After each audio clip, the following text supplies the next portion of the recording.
Welcome to this lunchtime reboot session.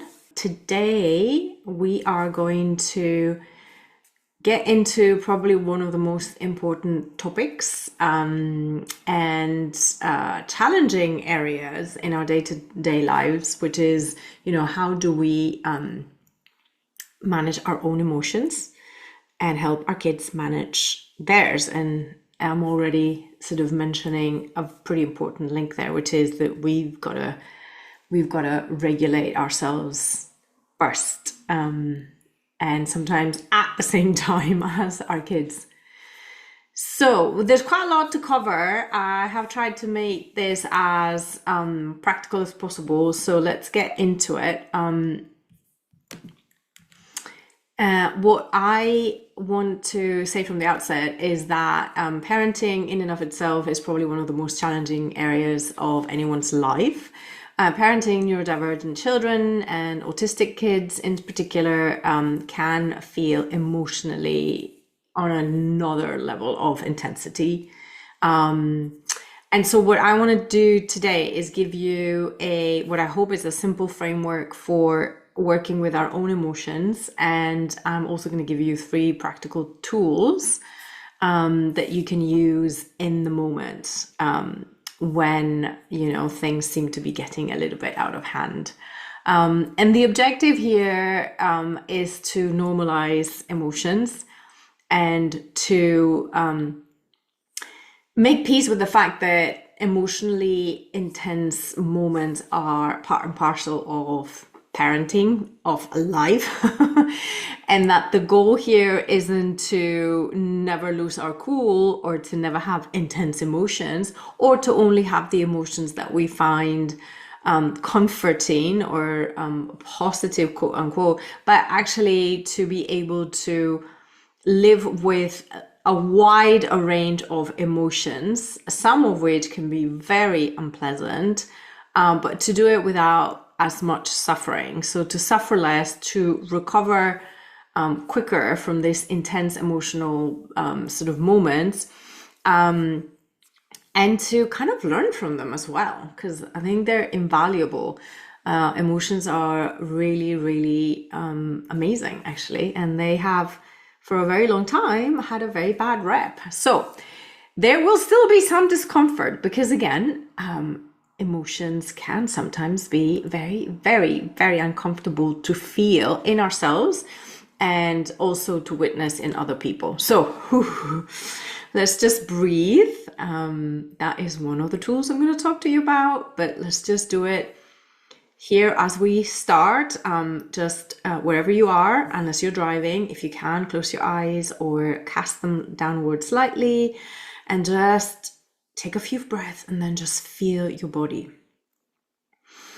Inhaling through your nose and exhaling through your mouth, and just connecting briefly to your body right now, letting go of what has happened up until this moment, or putting it on a pause, just press the pause button and let's get started. Emotional regulation or self-awareness, it's again not going to take away the hard moments. What I am inviting you here is to reframe, rethink on the importance of walking the talk. It's very unfair and ineffective to ask our kids to handle their own emotions if we are not willing and able to handle our emotions as well. And by handle, I mean be aware of them and regulate them. And this is always going to be contextual, is always going to depend on the situation, okay? But you cannot help your kid with their dysregulation if you are also dysregulated. And I know that this is easier said than done, and that's why we're talking about this today.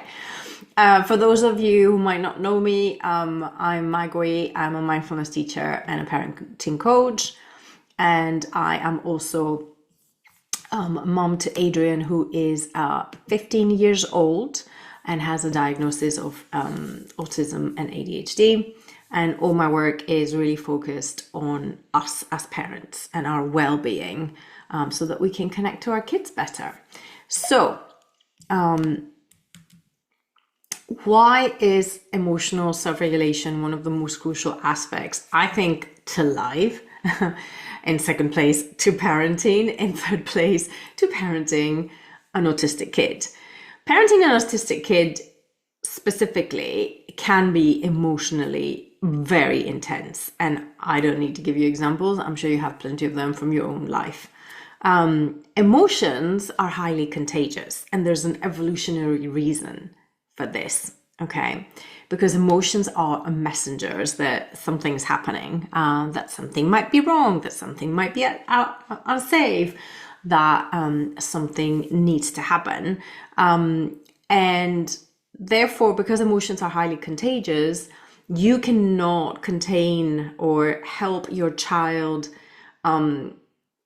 contain or regulate their own emotions from your own dysregulation, as I've just said.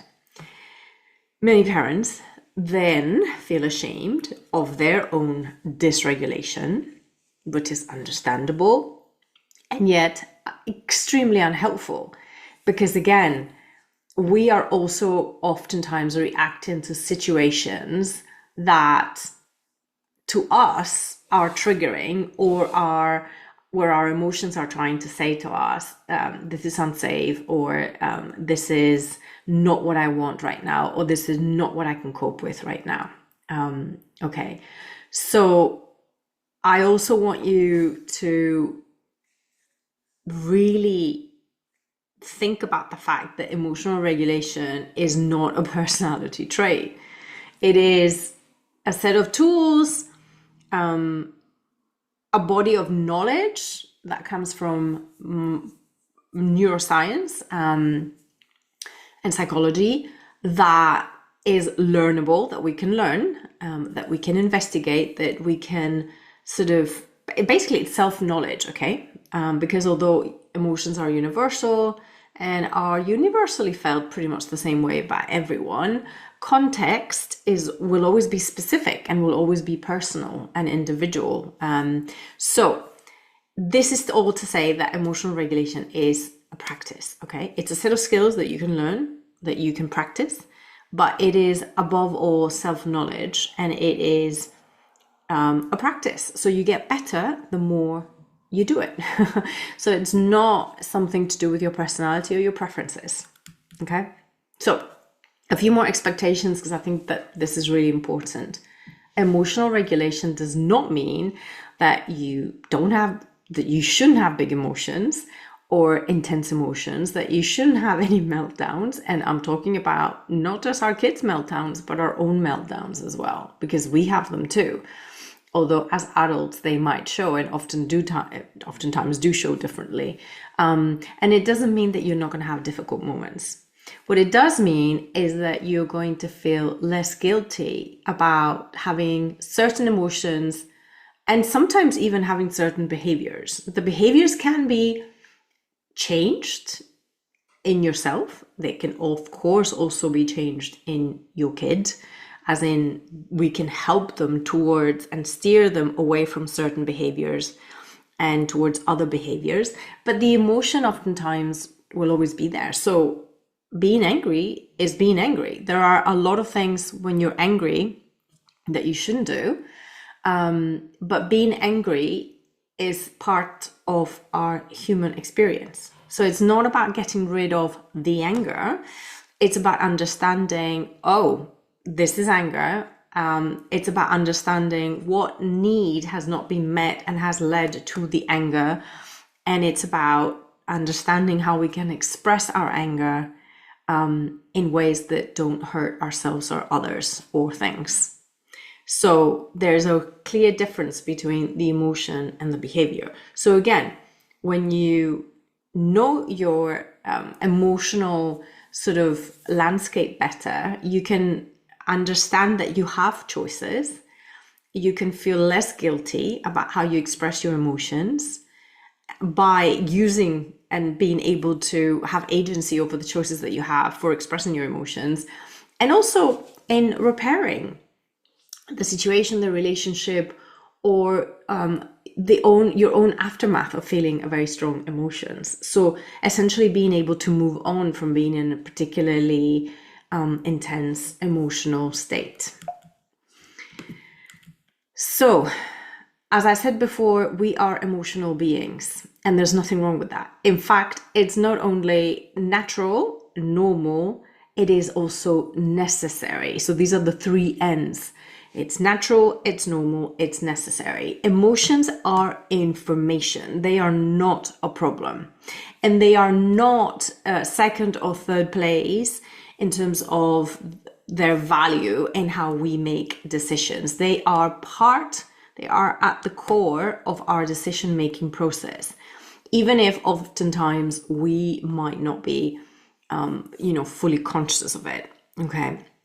But what neuroscience has kind of told us in the last 10, 15 years is that far from being emotions, far from being that kind of like wild side of us that needs to be tamed, like the dark horse in us, the beast in us that kind of needs to be controlled. Emotions truly are another system that provides information and inputs about what is required or what is going on in a situation, and feeds into our decision-making and kind of cognitive processes. You can't separate one from the other. So it's not that logic is like a higher level, part of our decision-making. Logic and emotions both work together, and they reinforce each other, and they kind of sort of relate to each other. And there's a bit of a feedback loop. Emotions feed on thoughts, and thoughts feed on emotions, and it goes both ways. And oftentimes we will have feelings and emotions because of what we're thinking, but again, oftentimes we don't see that link, and we sometimes will stay in an emotional state longer than it's necessary or natural, even from a sort of neurobiological point of view, because we are ruminating, because we're actually feeding that emotional state with our own thinking. Okay, so what's really crucial, and why a lot of people can struggle with this, is emotions show up in the body. That is how they show up and how they manifest themselves. And oftentimes we can be very dissociated from our body, and therefore we might not see, and we might not acknowledge and be aware of emotions until they literally just come storming out of us, until their intensity has reached really high, let's say, levels. So the simple framework that I wanted to offer you here, it's the 3 A's, and it's easy to remember. I have a terrible memory, so I'm always looking for these little tricks. So autism and emotional regulation, attention, acceptance, action. Okay, so attend to your emotions, meaning notice that you are in a particular emotional state. This is particularly useful with things like anger and sadness. Oftentimes we are already going to number 3, which is action, like as in reaction. Oftentimes we react before we've even noticed that we are operating from anger or from sadness or from anxiety or from fear. So first we notice, okay, I'm feeling angry right now. Then we accept. And what does that mean? We accept that we're feeling angry or that we are afraid. We don't try to reason ourselves into not feeling what we're feeling, which is what a lot of us also do. I'm angry. I have no reason to be angry. Well, you clearly do, because you are feeling anger. And even if logically there are no reasons or none that you can see in this minute, allowing yourself to feel what you feel. I mean, it's a no-brainer, and yet we fight against our own feelings. There is nothing wrong about feeling whatever it is that you're feeling. What can be wrong is what we do with it. Or let's say what can be improved is what we do with it. And that's number 3, that's action. How do we respond? Respond rather than react. If we've noticed and acknowledged aloud that we're feeling the way we're feeling, then we're more likely to respond as opposed to react. And the issue is that most parents skip straight to the action. So we tend to be triggered, as so many of our kids do as well, and go straight into reactive mode. And that is where a lot of the guilt can then come into it. So let's go one by one. Attention. So what am I feeling right now? Where do I feel it in my body? What thoughts are feeding it? And again, it's not that you need to sit, it's unrealistic to think that we can sit there and go through all these questions whilst we are in the throes of the intense feelings. The idea is that even if you do it afterwards, have a moment, and this is where there's a bit of a virtuous circle. After you've had a very intense emotional moment, go back and reflect and remember, what was I feeling? How did it show up in my body? Was I going red in the face? Were my fists clenched? Did I have a tight jaw? Did I feel palpitations? Did I feel something in my abdomen, like my stomach? There's a lot. Was it a tingling? Was it sometimes even speeding up of thoughts, like a mental acceleration where suddenly your mind is going into, high gear. These are all signals, and they always tend to be the same for, different types of emotional states. So it's just about paying attention. How does this show up in my life? And actually naming emotions, being able to say, this is anger, this is frustration, this is sadness, can help lower the intensity, because it's almost like, the emotion has been seen. Oh, okay. We go into acceptance, which again is about acknowledging, and I know that this can be very hard sometimes, accepting that whatever the emotion is, it makes sense in this moment, in this context. And sometimes we can struggle to make sense of it. But if our body is producing, if our nervous system and our brain and our body, the whole mechanism is producing an emotion, it makes sense. We might not always pick it up, or not immediately, but there is something there. And oftentimes it is about unmet needs, or it is about sort of mobilizing our system because there's a perceived threat. The threat might absolutely not be real. Oftentimes it's not. And that's where anxiety comes in. But our body is still naturally doing what it's designed to do, which is to trigger this emotion that is meant to get us ready, or that is meant to help us face a particular situation. Okay, so acceptance of the emotion does not mean acting it out. Again, it doesn't mean, I'm angry, therefore I can shout, I can scream, I can hit someone, or I can throw things on the floor, or I can break stuff. No, you're accepting that you're angry. And the same applies to our kids. We're accepting that they're angry. We might not understand why, oftentimes not immediately. Maybe we do. That does not mean that we're accepting that they can do what oftentimes happens, But it's the same with us. Right? We accept what we're feeling. We accept what we're feeling to accept what other people are feeling. We may not understand it, but we accept that that is the emotional state that they find themselves in. Okay? That just means that we're allowing it to be, because it is. And actually denying that we feel something, which is something that we all oftentimes do, probably more than we think we do, isn't helpful. Because that's still there, even if you deny, even if you say, no, I'm not feeling angry. If you're angry, if you're feeling angry, or if you're feeling sad, trying to convince yourself or convince others that you're not is not actually very helpful. So that brings us to the action. So we can then respond based on context rather than impulse.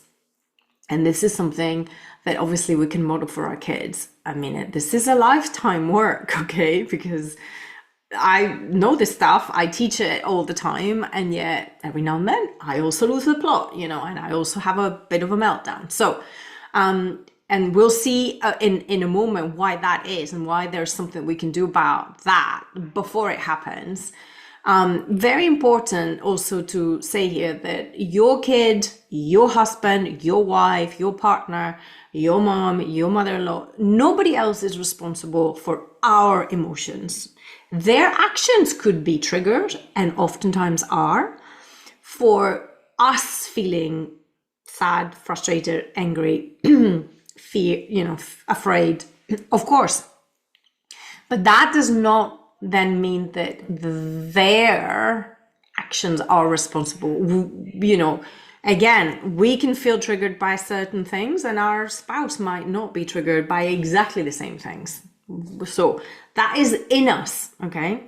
In us. Again, not to feel guilty, just to understand that nobody else is responsible for our emotions.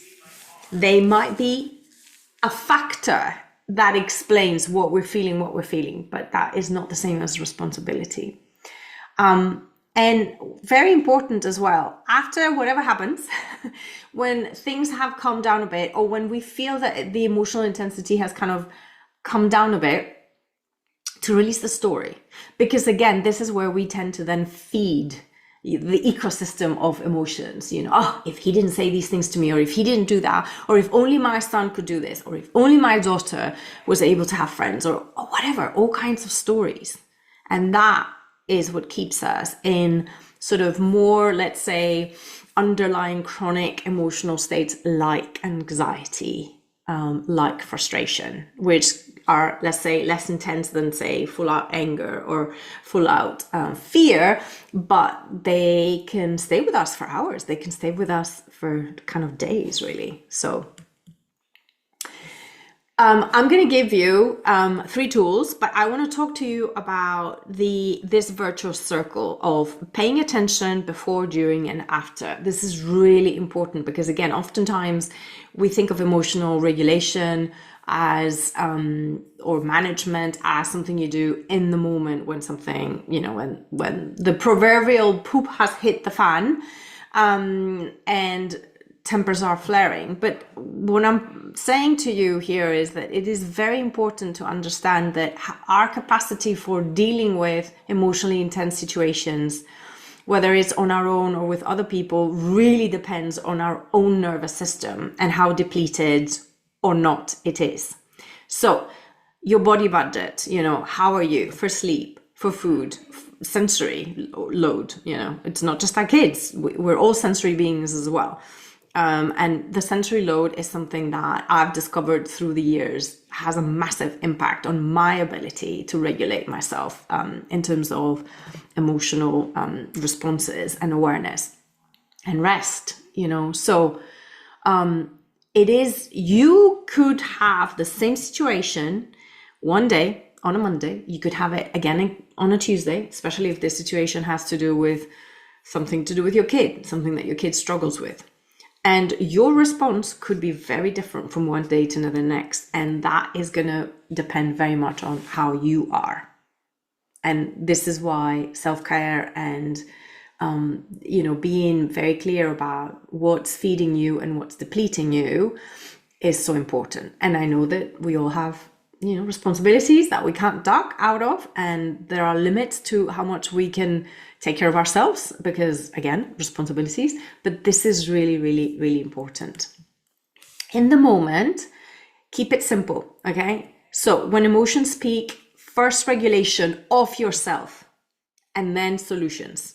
And when I mean later, I'm talking about seconds here, okay? But it's really important that you understand that your job is to come back to calm and keep your child safe.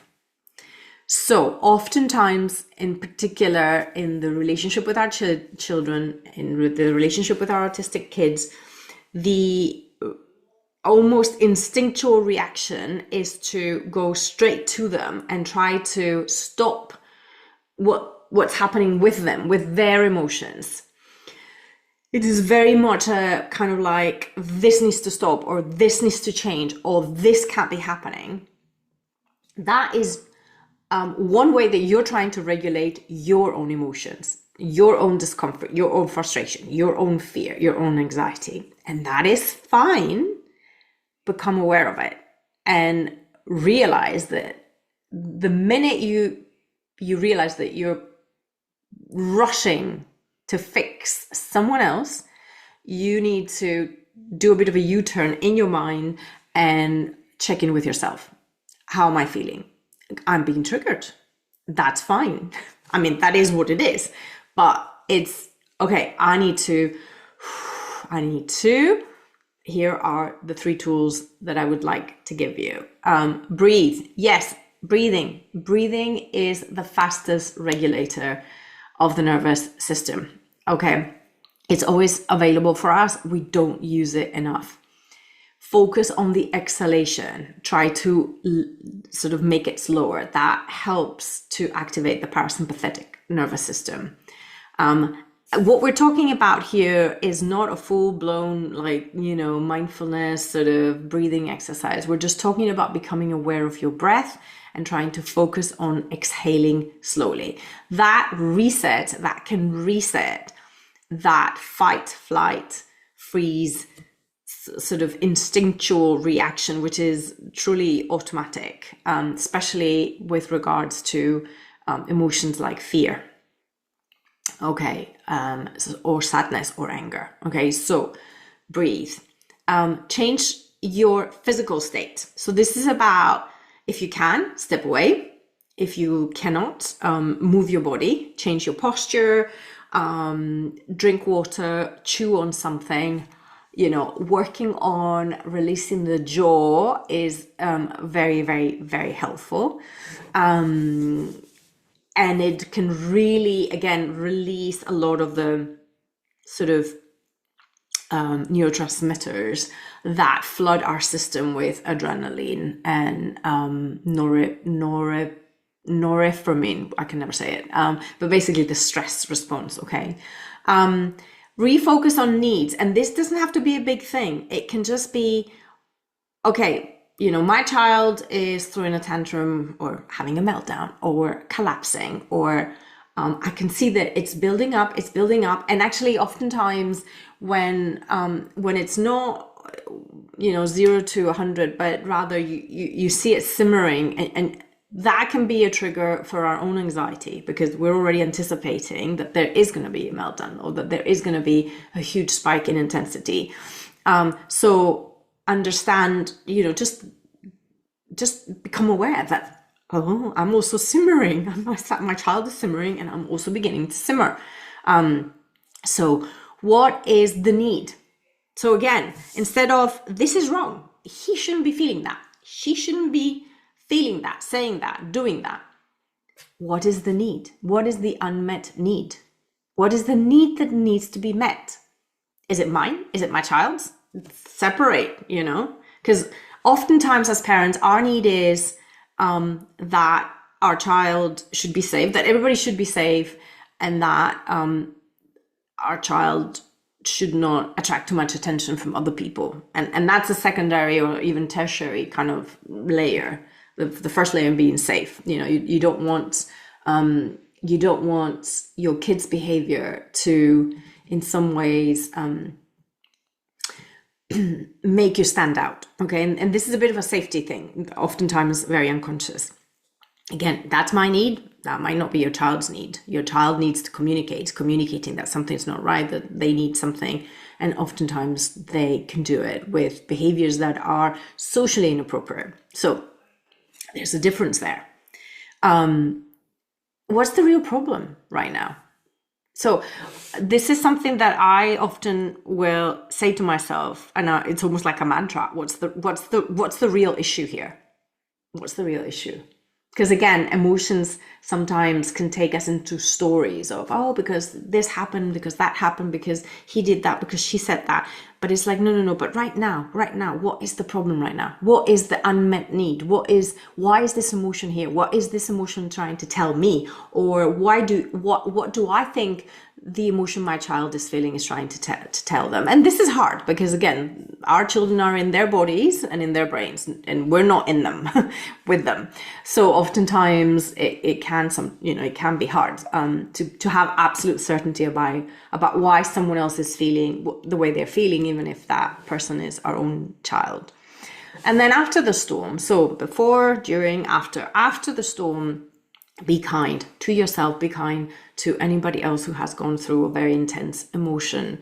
You're not broken, you didn't fail, you're not a loser, you don't need to have it with you all the time, because again, we are emotional beings and emotions are valuable, let's say messengers. That is I've always found that helpful. They're messengers. They're coming to tell us that something's happening that we really need to pay attention to. So compassion, so being kind and compassion to ourselves allows us to be compassionate to others and to realize, again, we are all emotional beings, irrespective of what we do with our emotions. And I know that some people really do not handle their emotions very well. I know that some of our kids do not work with their emotions very well in terms of their behaviors, but everybody is emotional. Everybody can struggle with expressing their emotions. And in this regard, we're all in it together in a way. Okay. So what you model is repair, is self-understanding and its connection. So self-understanding, being able to talk about your own emotional moments with your child, your children, your spouse, your, loved ones, not at the time, but after the fact, when you yourself have maybe been able to reflect on it and to say, you know what happened the other day when I screamed at you? Well, and again, it's not to justify yourself, but to say, this is how I felt. I was tired. I had a bad day at work. I didn't understand why you wanted that. And I didn't feel I had the resources at that moment. And so my anger was my own way of sort of saying, I can't do this right now. And this is hard this is pretty much impossible when our kids are small, because again, they don't have the maturity to be able to understand something like this. This can be really, really helpful with teenagers and obviously older people, to be able to talk about your own struggles or your own intensity when it comes to emotions. This fosters connection, and it also then sort of models repair. Sometimes we need to apologize, yes, and sometimes we just need to say, this is what I saw, this is how I felt it, and being able to do that paves the way for our kids to be able to do that with their own emotions as well, and with their own self-awareness and self-knowledge. So as a final kind of point, big emotions don't mean you're doing it wrong. Regulation is a practice. There's no perfection. And again, this is not something that you master, and then that means that you're never going to get dysregulated again in your life. And that's not the aim. That's not the objective. Even when we get dysregulated, even when we break down with whatever intense emotion, the idea is to be able to be kind to ourselves and to be compassionate, and to not have thoughts like, well, I'm the parent here, I should have it together a bit more. Having a moment of emotional dysregulation does not mean that you don't have it together. It just means that you're human. And it probably also means that you were particularly tired or under-resourced to face that context or that situation at that time. But again, one small pause, whether it's breathing, whether it's moving, whether it's just, if you're more of a kind of mental person, just kind of almost shifting your view and thinking, what's this emotion trying to tell me? It can change everything, because it can reset that system that takes us into reactiveness. So one thing to try this week is just to pause and breathe before or during a reaction. So again, oftentimes people will come to me and say, oh, I failed because I started breathing, but after I had already sort of screamed or slammed the door. That's okay. That's okay. Sometimes we can't catch it before it happens, before the behavior happens, and before we realize that we are in a very intense emotional place. Take a breath afterwards. That works as well, because it allows you to reflect on what has happened. So just finally, if you have never attended one of these before, just to let you know that I do have an audio series. It's a 4-part so it's a series of 4 emails that I send with short audios that are focused on self-care, creating a self-care habit, which is very, very, very important for being better resourced ourselves so that we can then face and help others, face others' emotions and help others with their emotions, particularly our kids.